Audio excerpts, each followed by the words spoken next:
Rolls Royce दुनिया की सबसे लग्जूरियस कार्स बनाती है और दुनिया के सबसे अमीर लोग एक रोल्स रॉयस ओन करने के सपने देखते हैं। लेकिन सरप्राइजिंगली इसी लग्जूरियस रोल्स रॉयस की शुरुआत एक ऐसे लड़के ने की थी जिसका पूरा बचपन गरीबी में चाइल्ड लेबर करते हुए निकला। कहानी की शुरुआत होती है 1863 में। इंग्लैंड के एक छोटे से गांव में जन्म होता है हेनरी रॉयस का। जब रॉयस केवल 4 साल के थे तभी उनके फादर का बिजनेस बर्बाद हो गया और पूरी फैमिली सड़क पे आ गई। लेकिन ये तो केवल प्रॉब्लम्स की शुरुआत थी। इसके बाद महज 9 साल की उम्र में रॉयस ने अपने फादर को हमेशा के लिए खो दिया, जिस कारण उनकी मदर को मेड का काम करना पड़ा और रॉयस न्यूज़पेपर डिलीवरी करने लगे। अब तक रॉयस का फ्यूचर डार्कनेस से भरा हुआ था, लेकिन 14 साल की उम्र में उनकी लाइफ में एक टर्निंग पॉइंट आया। उनकी एक आंट ने हेनरी में पोटेंशियल देखा। वो ग्रेट नॉर्दर्न रेलवे कंपनी में गई और वहां 20 पाउंड पर एनम देके रॉयस को एज एन अप्रेंटिस ज्वाइन करवा दिया। अगले 3 सालों में रॉयस ने दिन रात एक कर दिए। दर्जनों बुक्स पढ़ के और फैक्ट्री में प्रैक्टिकली काम करके कारपेंट्री, मैथ्स और सबसे इंपॉर्टेंट इलेक्ट्रॉनिक्स का काम सीखा। 17 साल की एज तक वो एक फुली केपेबल मैकेनिक बन चुके थे। 21 साल की एज आते तक वो मैक्सिम वेस्टर्न नाम की कंपनी में एज एन इंजीनियर काम कर रहे थे। लेकिन फाइनेंशियल डिफिकल्टीज के चलते ये कंपनी बंद होने वाली थी। ऐसे में रॉयस के पास कई और कंपनीज में जॉब लेने का ऑप्शन था, लेकिन उन्होंने अपनी खुद की इलेक्ट्रिकल इंजीनियरिंग कंपनी खोलने का फैसला लिया। उन्होंने अपनी 20 पाउंड्स की सेविंग्स यूज की और मैनचेस्टर में एक छोटे से ऑफिस स्पेस से शुरुआत की एफएच रॉयस एंड कंपनी की। उन्होंने अपने एक दोस्त अर्नेस्ट क्लेरेमोंट को एज अ पार्टनर भी ज्वाइन करा लिया। इनिशियली सर्वाइव करने के लिए रॉयस को जो भी काम मिला उन्होंने किया, जैसे सुइंग मशीन रिपेयर करना, इलेक्ट्रिकल फिटिंग्स करना वगैरह। लेकिन फिर रॉयस ने देखा कि टाइम के साथ साथ इलेक्ट्रिकल लाइटिंग्स और फिटिंग्स की डिमांड बहुत बढ़ती जा रही है। इसीलिए उन्होंने आर्क लैंप्स, बल्ब होल्डर्स और इलेक्ट्रॉनिक डोरबेल की मैन्युफैक्चरिंग का काम चालू कर दिया और इसी काम ने कंपनी की किस्मत बदल दी। ईयर 1900 तक कंपनी की सेल्स 20,000 पाउंड्स क्रॉस कर गई थी। 38 की एज में रॉयस की एक फैमिली थी और वो एक बहुत बड़ी फैक्ट्री बिल्ड करने का प्लान कर रहे थे। सब कुछ अच्छा चल रहा था कि तभी कहानी में एक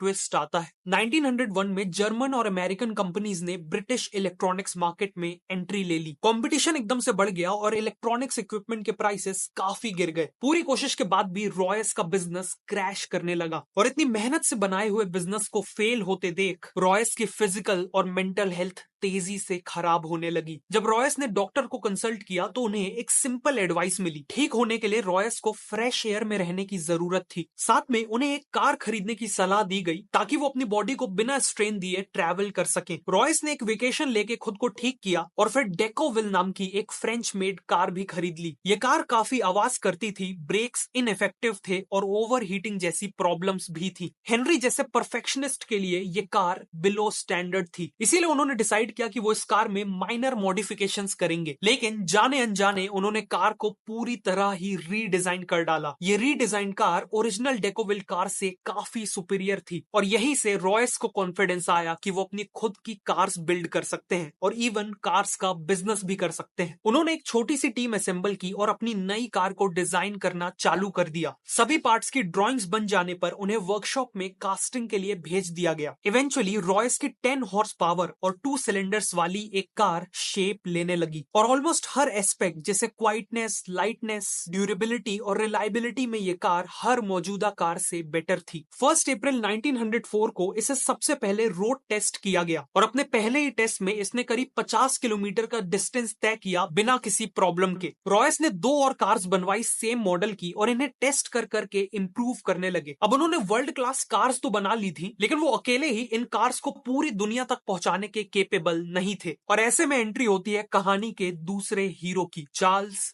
रोल्स। रॉयस एक एग्जीबिशन में अपनी कार्स को प्रेजेंट कर रहे थे और इसी दौरान इन कार्स पे चार्ल्स रोल्स की नजर पड़ी। चार्ल्स रोल्स एक पैशनेट मोटरिस्ट थे और सुपीरियर क्वालिटी की कार्स का सक्सेसफुल बिजनेस करते थे। रोल्स ऑलरेडी एक लग्जरी ब्रिटिश कार मेकर को ढूंढ रहे थे, इसीलिए उन्होंने रॉयस से मुलाकात की और कार्स को क्लोजली देखा। वो रॉयस से इतना इंप्रेस हुए कि बाद में उन्होंने अपने एक बिजनेस पार्टनर से कहा कि उन्होंने वर्ल्ड के ग्रेटेस्ट इंजीनियर को ढूंढ लिया है। अगले 3 महीनों में इन कार्स को बेचने के लिए चार्ल्स रोल्स और हेनरी रॉयस एक जॉइंट वेंचर स्टार्ट करने का अग्रीमेंट करते हैं और इस जॉइंट वेंचर से बिकने वाली कार्स का नाम होने वाला था रोल्स रॉयस। आगे बढ़ने से पहले आपसे एक क्वेश्चन है, क्या आप भी एक सक्सेसफुल स्टार्टअप बिल्ड करना चाहते हैं और खुद के लिए फाइनेंशियल फ्रीडम चाहते हैं? अगर हाँ, तो मैं हाईली रिकमेंड करूंगा कि आप ऑडिबल पे the lean startup audio book को सुने। ये ऑडियो बुक आपको स्टेप बाय स्टेप गाइड करेगी और सिखाएगी कि कैसे टाइम और मनी को बिना वेस्ट किए आप अपने बिजनेस आइडिया को टेस्ट करें, वैल्यूएबल प्रोडक्ट्स बनाएं और बिजनेस को ग्रो करें। ये ऑडियो बुक सच में आपकी लाइफ चेंज कर सकती है। वैसे मैं खुद ऑडिबल को अलग अलग जॉनर्स की ऑडियो बुक सुनने के लिए और इवन वीडियोस की रिसर्च के लिए काफी यूज करता हूँ। ऑल्सो अब आप ऑडिबल में यूपीआई के थ्रू भी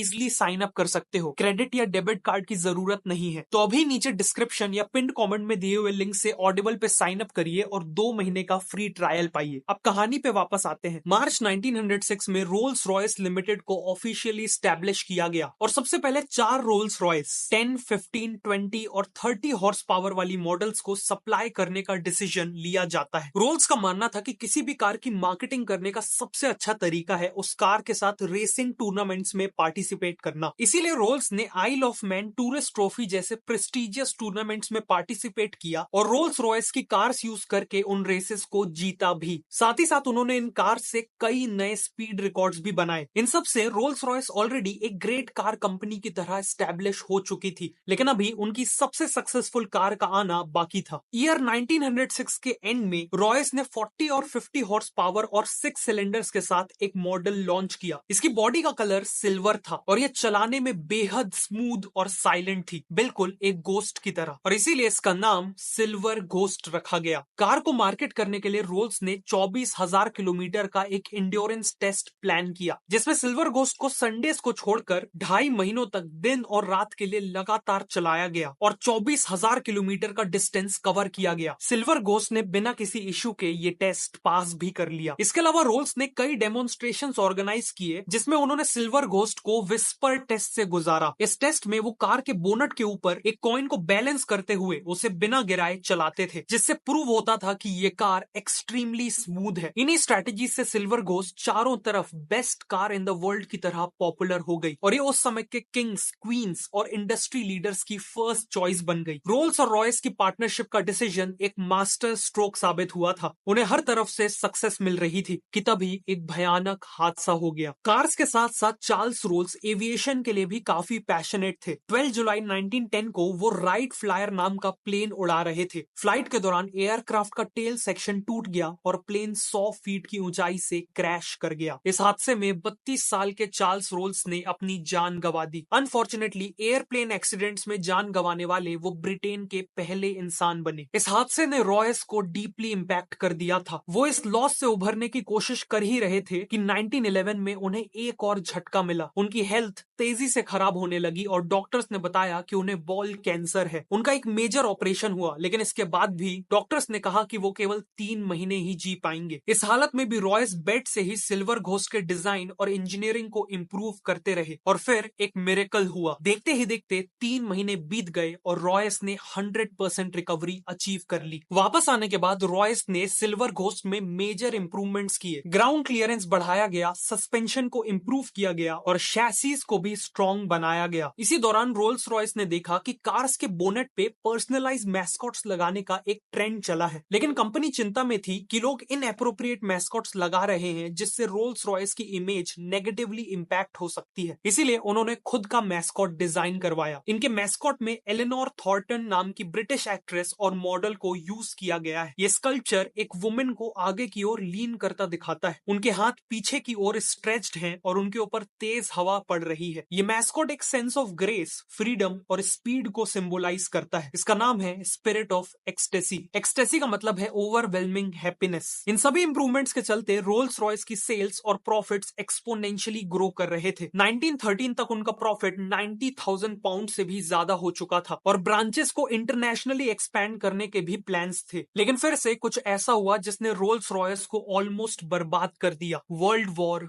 1। 1914 में वर्ल्ड वॉर 1 की शुरुआत हुई, लेकिन रोल्स रॉयस इसके लिए तैयार नहीं थी। वॉर के कारण इकोनॉमी क्रैश हो गई, जिसका इंपैक्ट सबसे ज्यादा रोल्स रॉयस जैसी लग्जरी कार कंपनीज पे पड़ा। सेल्स क्रैश कर गई और कंपनी को एम्प्लॉयज को फायर करना पड़ा। सभी को लग रहा था कि रोल्स रॉयस वॉर को सरवाइव नहीं कर पाएगी, लेकिन रॉयस के दिमाग में कुछ और ही प्लान्स थे। रॉयस ने मिलिट्री अथॉरिटीज से मीटिंग की, जिसके बाद उन्हें रियलाइज हुआ कि वॉर में हमें रिलायबल और हाई परफॉर्मेंस वाली गाड़ियों की सख्त जरूरत है। इसीलिए रोल्स रॉयस ने सिल्वर घोस्ट को मॉडिफाई करके एक आर्मर्ड कार में बदल दिया। कार की बॉडी में 8 मिलीमीटर मोटा आर्मर लगाया गया, एक रिवॉल्विंग टरेट भी लगाया गया जिसमें एक मशीन गन फिट की गई। इस कार को मिडिल ईस्ट के हार्श डेजर्ट रीजन्स में ऑपरेशंस कंडक्ट करने के लिए यूज किया गया। प्लस इनका यूज स्पाइंग मिशंस के लिए भी हुआ। ऑल्सो क्योंकि सिल्वर घोस्ट चलाने में काफी स्मूथ थी, वो किसी वुंडेड सोल्जर को कैरी करने के लिए भी बेस्ट व्हीकल थी। इसीलिए कई सिल्वर घोस्ट को वॉर एम्बुलेंसेस की तरह मॉडिफाई कर दिया गया। इनमें स्ट्रेचर्स, मेडिकल इक्विपमेंट्स और नर्सेस के लिए सफिशिएंट स्पेस बनाई गई और नाइट टाइम मिशंस के लिए इलेक्ट्रिक लाइटिंग्स फिट की गई। इन एम्बुलेंसेस ने हजारों जिंदगियां बचाई। फाइनली अपनी लग्जरी फीचर्स के कारण वॉर के दौरान रोल्स रॉयस कार्स को high ranking officers, diplomatic missions और किंग मैसेंजर्स के द्वारा भी यूज किया गया। मिलिट्री के साथ क्लोजली काम करते वक्त रोल्स रॉयस को रियलाइज हुआ कि ब्रिटिश एयरफोर्स अपने एयरप्लेन इंजन्स के लिए फ्रेंच कंपनीज पे हेविली डिपेंडेंट थी और गवर्नमेंट डेस्परेटली चाहती थी कि कोई ब्रिटिश कंपनी ही उन्हें इंजन सप्लाई करे। इसी अपॉर्चुनिटी को देखते हुए रोल्स रॉयस ने एरो इंजन मैन्युफैक्चरिंग में एंट्री ले ली। रॉयस ने खुद एरो इंजन डिजाइन सीखा और 1915 में लॉन्च किया अपना पहला इंजन द ईगल। ये इंजन कंपटीशन के मुकाबले ज्यादा रिलायबल, लाइट और फ्यूल एफिशिएंट था। इसीलिए ब्रिटिश एयरफोर्स ने साल के एंड तक 500 ईगल इंजन्स का ऑर्डर दे दिया। लेकिन रॉयस यहां नहीं रुके। उन्होंने 1915 एंड में लाइट एयरक्राफ्ट के लिए हॉक इंजन बनाया। 1916 में ईगल का स्मॉलर वर्जन फैल्कन इंजन बनाया और 1918 में लार्ज और लॉन्ग रेंज एयरक्राफ्ट के लिए कॉन्डोर इंजन बनाया। इन इंजन के कारण ब्रिटेन को aerial combat, spying missions, anti submarine operations और बॉम्बिंग मिशंस, इन सभी में एक मेजर एडवांटेज मिला और यही उनकी जीत का एक इंपॉर्टेंट कारण बना। रोल्स रॉयस का एरो इंजन मैन्युफैक्चरिंग में एंट्री लेना एक ब्रिलियंट स्टेप साबित हुआ और आज भी हजारों कमर्शियल एयरक्राफ्ट्स और मिलिट्री एयरक्राफ्ट्स में रोल्स रॉयस के ही इंजन्स यूज किए जाते हैं। 1918 में वर्ल्ड वॉर 1 खत्म हो गई और अगले 15 साल रॉयस ने कार्स और एरो इंजन दोनों पे फोकस किया। उन्होंने एक स्मॉलर और चीपर कार लॉन्च की जिसका नाम था 20। अनफॉर्चुनेटली 20 की सेल्स ज्यादा इंप्रेसिव नहीं थी। 1925 तक लग्जरी कार मार्केट में बेंटली,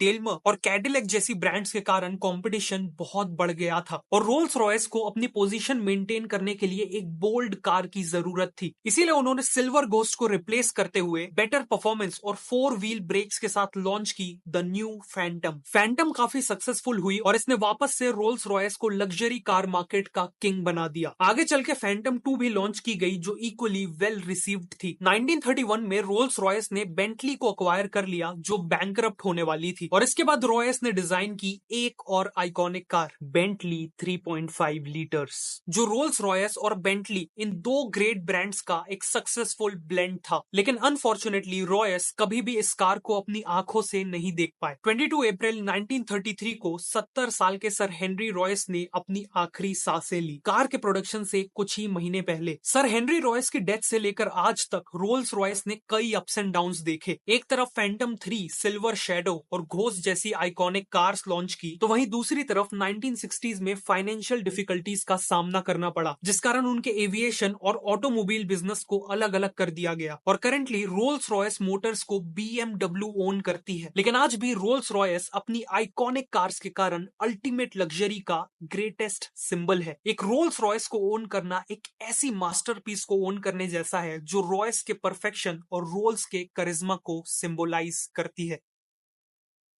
डोंट फॉरगेट कि अपना खुद का स्टार्टअप स्टार्ट करना है तो ऑडिबल पे the lean startup audio book को जरूर सुनना और ऑडिबल के 2 महीने के फ्री ट्रायल के लिए नीचे डिस्क्रिप्शन या पिन कमेंट में दिए हुए लिंक को यूज करना।